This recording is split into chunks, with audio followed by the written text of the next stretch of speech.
Assalamualaikum warahmatullahi wabarakatuh. Sobat-sobatku sekalian, selamat bergabung kembali dengan saya di channel ini. Semoga kita semua senantiasa diberikan kesehatan dan kekuatan oleh Allah Subhanahu wa taala. Amin ya rabbal alamin. Oke, teman-teman sekalian, pada kesempatan kali ini saya kembali akan membahas soal-soal yang berhubungan dengan tes akhlak BUMN, khususnya terkait dengan penilaian diri ya. Seperti apa bentuk-bentuk soalnya? Langsung saja kita lihat bersama-sama ya. Kita mulai dengan soal nomor satu. Tapi sebelum itu saya ingin mengajak teman-teman sekalian untuk terlebih dahulu menyiapkan pensil dan kertas agar kita bisa sama-sama menjawab soal-soal yang ada. Kalau misalnya teman-teman kemudian punya jawaban lain, punya jawaban yang berbeda dengan apa yang saya jelaskan dalam video ini, maka silakan dituliskan di kolom komentar. Oke, kita mulai dengan soal nomor satu. Saya akan bacakan untuk teman-teman sekalian. Perhatikan soalnya.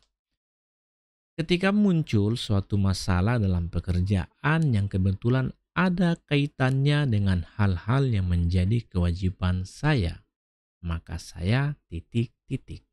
Kita coba lihat opsinya. A akan bertanggung jawab, B melihat dulu adakah orang lain yang bersalah. Untuk soal nomor satu ini jawaban saya adalah A ya, akan bertanggung jawab. Jadi ketika muncul suatu masalah dalam pekerjaan yang berkaitan dengan kewajiban kita, kewajiban saya, maka sikap yang tepat itu adalah bertanggung jawab atas masalah tersebut.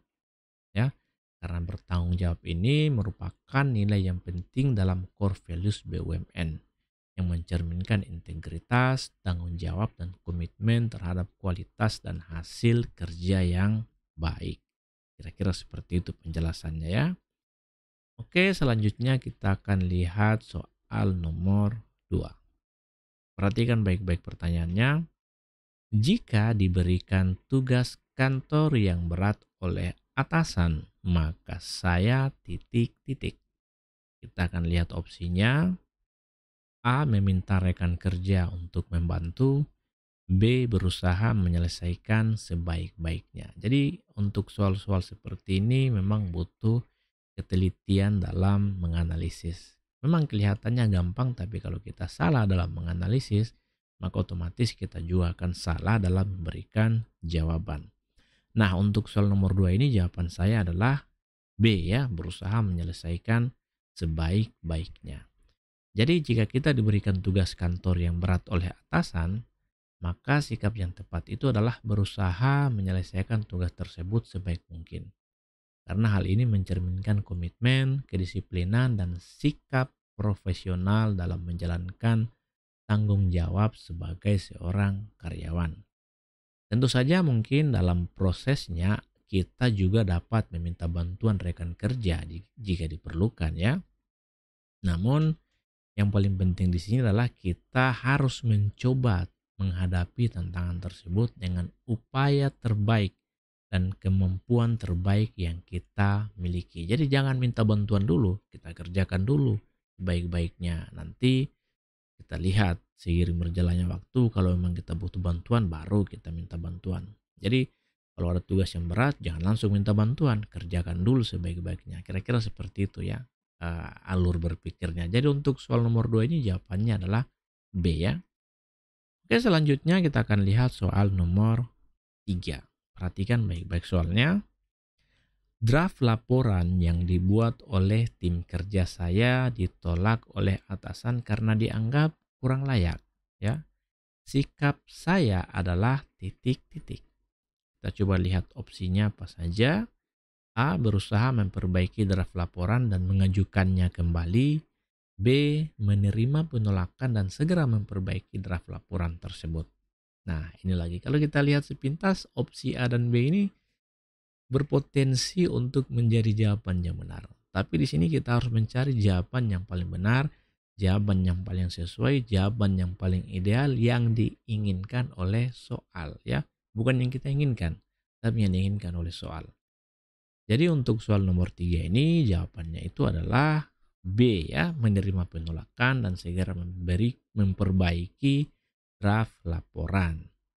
Nah, Eee, Jika laporan yang dibuat oleh tim kerja kita ditolak oleh atasan karena dianggap kurang layak, maka sikap yang tepat itu adalah menerima penolakan terlebih dahulu. Kemudian kita segera melakukan perbaikan atas draft laporan tersebut. Jadi sikap ini menunjukkan sikap tanggung jawab, komitmen terhadap kualitas kerja, dan kemauan untuk belajar dan berkembang. Jadi ketika ada laporan yang dianggap kurang layak, maka step by stepnya itu adalah kita menerima dulu ya. Saya terima penolakan ini, kemudian kita langsung segera melakukan perbaikan. Jadi berusaha memperbaiki draft laporan, opsi A betul juga, tapi kalau bicara urutan-urutan eh, keputusan yang harus kita ambil, ya maka pertama-tama itu kita harus menerima dulu, menerima penolakan. Kemudian barulah kita melakukan perbaikan. Ya, kira-kira seperti itu cara berpikirnya ya. Oke, selanjutnya kita akan lihat soal nomor 4. Perhatikan baik-baik soalnya, saya akan bacakan untuk teman-teman sekalian. Saya menggunakan kendaraan dinas tanpa sepengetahuan kepala kendaraan pada hari libur. Bahaya juga ini, berarti kita menggunakan kendaraan secara ilegal ya. Nah, secara tidak sengaja saya menabrakkan kendaraan tersebut. Nah, ini mungkin lagi apes atau lagi sial ini kalau begini kondisinya. Nah, pertanyaannya, tindakan saya adalah titik dua atau titik-titik. Kita coba lihat opsinya ya. A. Membawa kendaraan tersebut ke bengkel, kemudian melaporkan kejadian tersebut kepada pimpinan serta menyerahkan segala keputusan kepada pimpinan.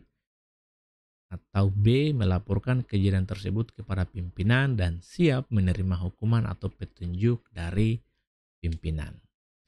Nah, untuk model-model pertanyaan seperti ini, sekali lagi saya ingin mengingatkan kepada teman-teman bahwa yang diperlukan itu adalah eh, keputusan dalam apa istilahnya, yang dibutuhkan itu sebetulnya bagaimana kita bisa memilih jawaban yang paling rasional ya, yang paling rasional. Oleh karena itu, tentu di sini butuh kejelian dalam melakukan analisis. Nah, untuk soal nomor 4 ini jawaban yang benar itu adalah A ya, membawa kendaraan tersebut ke bengkel, kemudian melaporkan kejadian tersebut kepada pimpinan serta menyerahkan segala keputusan kepada pimpinan. Nah, jadi dalam situasi seperti ini, tindakan yang paling tepat adalah membawa terlebih dahulu kendaraan ke bengkel. Baru setelah itu kita melaporkan kejadiannya kepada pimpinan. Nah, kenapa? Karena tindakan kita membawa kendaraan yang rusak ke bengkel itu menunjukkan sikap tanggung jawab. Kira-kira seperti itu. Nah, setelah itu sikap kita dalam memberikan laporan atau melaporkan kejadian ini kepada atasan, maka itu menunjukkan sikap integritas atau sikap akuntabilitas atas tindakan yang dilakukan. Nah, opsi B sebetulnya bisa saja masuk sebagai pilihan, tapi ini masih kurang tepat. Ketika ada kejadian, kemudian kita langsung melaporkan kejadian tersebut, itu kalau kita pikir rasa-rasanya kurang tepat ya. Jadi yang harus kita lakukan adalah ketika terjadi kecelakaan misalnya, maka kita langsung bawa dulu kendaraannya di bengkel. Kemudian kita melaporkan kejadian yang kita alami kepada atasan. Setelah itu kita serahkan semuanya keputusan kepada atasan terkait dengan apa sanksi yang akan diberikan kepada kita. Kira-kira seperti itu cara berpikirnya ya. Oke, selanjutnya kita akan lihat soal nomor 5. Perhatikan baik-baik, saya akan bacakan untuk teman-teman sekalian. Saya mendapat teguran langsung dari pimpinan atas kesalahan yang bukan hanya saya seorang diri sebagai pelakunya. Reaksi saya adalah titik-titik. Kita coba lihat opsinya. A. Menerima teguran tersebut dan mencoba menjadikannya sebagai pelajaran berharga, tetapi tetap melaporkan pegawai lain yang turut bersalah agar mereka juga memperbaiki kesalahan. B. Menerima teguran tersebut dan mencoba menjadikannya sebagai pelajaran berharga tanpa perlu mengadukan pegawai lain yang turut bersalah. Nah, untuk nomor 5 ini jawabannya tentu saja adalah A ya. Nah, jadi ketika kita mendapatkan teguran langsung dari pimpinan atas kesalahan yang melibatkan apa namanya, yang melibatkan kita dan pegawai lain, maka sikap yang tepat itu adalah menerima teguran terlebih dahulu dengan sikap terbuka tentunya ya, dan menerima tanggung jawab atas kesalahan yang terjadi. Kemudian kita menjadikan teguran tadi sebagai pelajaran berharga untuk memperbaiki kesalahan di masa mendatang. Namun, ini yang perlu diingat, penting juga untuk melaporkan pegawai lain yang turut bersalah agar mereka juga dapat memperbaiki kesalahan yang dilakukan. Jadi, melaporkan kesalahan tersebut merupakan langkah yang bertanggung jawab dan mendorong pembelajaran serta perbaikan bersama. Jadi kalau hanya saya saja yang bertanggung jawab, kemudian saya biarkan orang lain tetap dengan kesalahannya, tanpa melaporkan mereka bahwa mereka juga ikut bersalah, maka itu suatu tindakan yang tidak bertanggung jawab. Artinya, ketika kita melakukan tindakan seperti itu, maka kita tidak menginginkan adanya satu pembelajaran. Kita tidak menginginkan adanya satu perbaikan bersama. Nah, beda halnya ketika saya kemudian legowo menerima teguran dari atasan, kemudian saya juga melaporkan bahwa ada orang lain yang terlibat. Berarti memang itu adalah suatu sikap atau tindakan yang bertanggung jawab. Kemudian kita juga memang menginginkan adanya perbaikan secara menyeluruh, adanya perbaikan bersama. Artinya bukan cuma saya yang harus baik, tapi teman-teman saya juga harus baik. Oleh karena itu, saya harus melaporkan mereka juga kepada atasan. Kira-kira seperti itu cara berpikirnya ya. Jadi untuk soal nomor 5 ini jawaban yang benar itu adalah A ya. Selanjutnya kita akan lihat soal nomor 6. Perhatikan baik-baik soalnya. Atasan Anda melakukan rekayasa laporan keuangan kantor, maka Anda titik-titik. Kita coba lihat opsinya. A. Mengingatkan dan melaporkan kepada yang berwenang. B. Tidak ingin terlibat dalam proses rekayasa tersebut. Untuk soal nomor 6 ini, jawaban yang paling tepat itu adalah A ya, mengingatkan dan melaporkan kepada yang berwenang. Jangan disimpan-simpan. Kalau disimpan-simpan maka itu akan menjadi bibit-bibit korupsi ya, bibit-bibit KKN. Kira-kira seperti itu. Nah, jadi jika kita menyadari bahwa atasan kita melakukan rekayasa laporan keuangan, maka sikap kita yang paling tepat itu adalah mengingatkan. Kita harus ingatkan itu atasan yang, bos, jangan begitu bos, ini salah ya. Nggak boleh kita rekayasa itu laporan keuangan. Nanti kita ditangkap sama KPK misalnya seperti itu. Nah setelah kita mengingatkan maka kita perlu melaporkan hal tersebut kepada pihak yang berwenang di perusahaan. Ya, jadi ketika kita melaporkan kegiatan yang melanggar etika dan integritas seperti rekayasa laporan keuangan tadi, maka tindakan itu merupakan tindakan bertanggung jawab dan sesuai dengan nilai-nilai inti BUMN. Nah hal ini juga tentunya untuk menjaga integritas perusahaan dan memastikan transparansi dan keadilan dalam pelaporan keuangan. Jadi dengan melaporkan kejadian ini kepada yang berwenang, maka kita turut membantu memastikan bahwa tindakan yang tidak etis dapat ditindaklanjuti dan diperbaiki. Jadi tidak bisa kita biarkan begitu saja. Kita harus laporkan. Ada sesuatu yang salah, atasan kita salah, kita harus tegur, kita harus ingatkan, kemudian kita laporkan kepada pihak yang berwenang. Nah, karena kalau kita melakukan hal itu, maka berarti kita telah bertindak sesuai dengan nilai-nilai yang ada dalam BUMN. Ya, kita menginginkan adanya perbaikan, kita menginginkan adanya satu suatu transparansi. Maka sikap melaporkan atasan tadi, sikap menegur atasan tadi merupakan sikap yang paling tepat untuk dilakukan. Kalau opsi B tidak ingin terlibat dalam proses rekayasa, kita diamkan saja, maka sampai kapanpun instansi atau organisasi tempat kita bekerja tidak akan pernah bisa menjadi lebih baik ya. Nah, saya kira seperti itu cara berpikirnya. Oke, selanjutnya kita akan lihat soal nomor 7. Perhatikan baik-baik, saya akan bacakan lagi untuk teman-teman sekalian. Mudah-mudahan teman-teman tidak bosan-bosan mendengarkan suara saya. Perhatikan. Hampir semua pegawai di kantor instansi saya meminta uang tanda terima kasih atas pengurusan surat izin tertentu. Bahaya ini. Namun menurut peraturan kantor hal itu tidak diperbolehkan. Ya memang tidak boleh ya. Tidak boleh kita meminta uang tanda terima kasih istilahnya. Tidak boleh seperti itu. Sikap saya, kita coba lihat opsinya ya. A. Berusaha semampunya untuk tidak melakukannya. B. Tidak ingin melakukannya sama sekali. Nah, untuk soal nomor 7 ini jawaban saya adalah A ya. Jadi kita berusaha semampu kita, berusaha sekuat yang kita miliki, berusaha sekuat yang kita bisa untuk tidak melakukannya ya. Jadi dalam situasi seperti ini sikap yang tepat itu adalah berusaha semampunya, berusaha sekuat tenaga untuk tidak melakukannya meskipun ada alasan atau desakan dari lingkungan sekitar. Penting untuk tetap memegang teguh integritas, etika, dan prinsip yang sesuai dengan nilai-nilai inti BUMN. Untuk soal nomor 7 ini mungkin jawaban atau opsi B bisa saja juga masuk sebagai jawaban yang benar. Ya, tinggal bagaimana kita pintar-pintar dalam menganalisis soal ini dengan cermat. Karena kalau menurut saya pribadi untuk nomor 7 ini jawabannya itu adalah A ya. Berusaha semampu mungkin, semampu kita, sekuat tenaga kita untuk tidak melakukannya. Kira seperti itu. Selanjutnya kita akan lihat soal nomor 8. Perhatikan baik-baik. Sebagai rekan kerja, sebagian rekan kerja pulang 20 menit lebih awal dari jadwal yang seharusnya. Bagaimana dengan Anda? Bagaimana dengan saya? Bagaimana dengan kita? Bagaimana sikap kita? Kita coba lihat opsinya ya. A. Saya tidak melakukannya agar dinilai sebagai staf yang rajin oleh atasan. B. Saya tetap mengikuti aturan yang berlaku sehingga tetap pulang sesuai jadwal. Untuk nomor 8 ini saya kira jelas sekali jawabannya adalah B ya.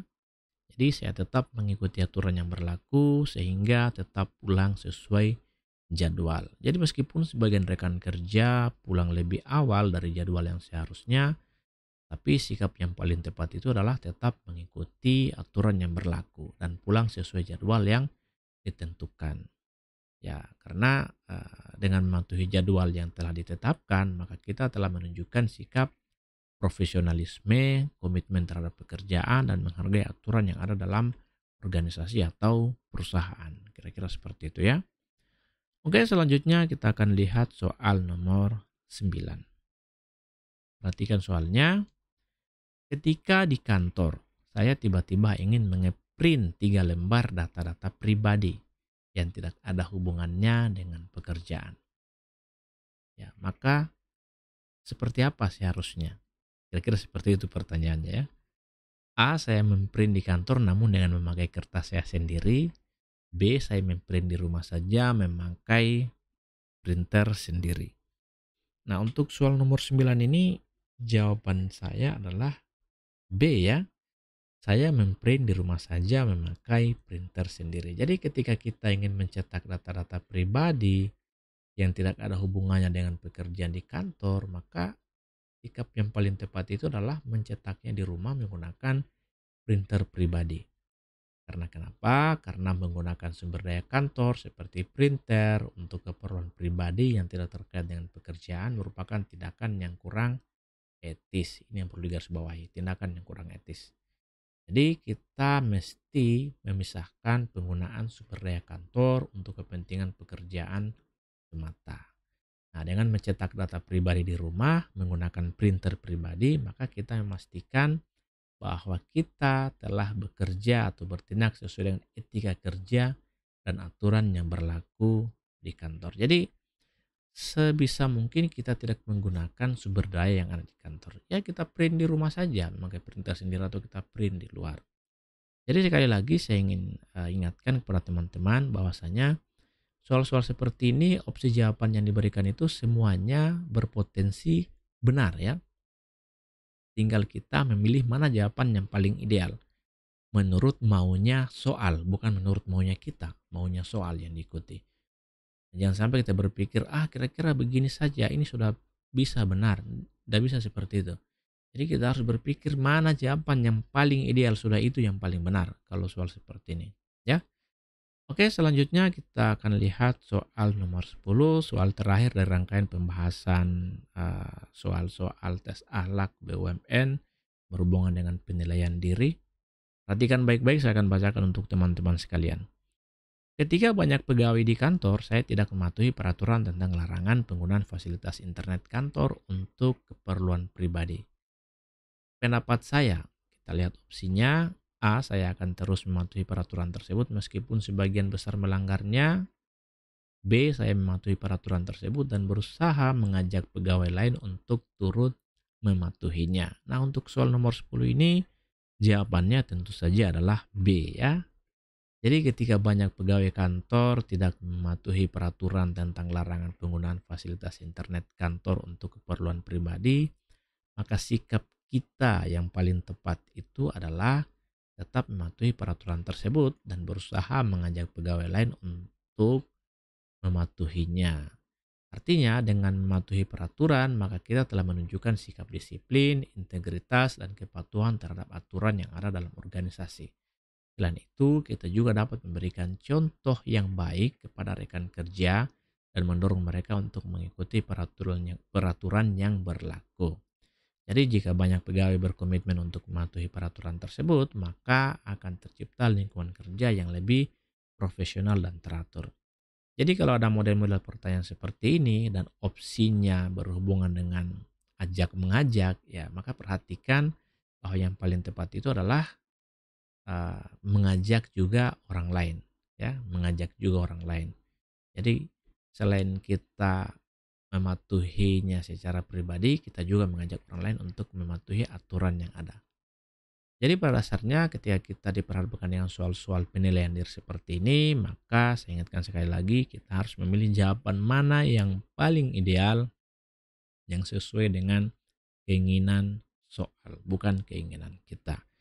Jadi itu saja yang bisa saya sampaikan pada kesempatan ini. Pada akhirnya hasil manis dari perjuangan yang pantang menyerah adalah kesuksesan. Akhir kata saya ingin mengucapkan wabillahi taufiq wal hidayah. Wassalamualaikum warahmatullahi wabarakatuh. Salam dari saya, dosen swasta. Terima kasih.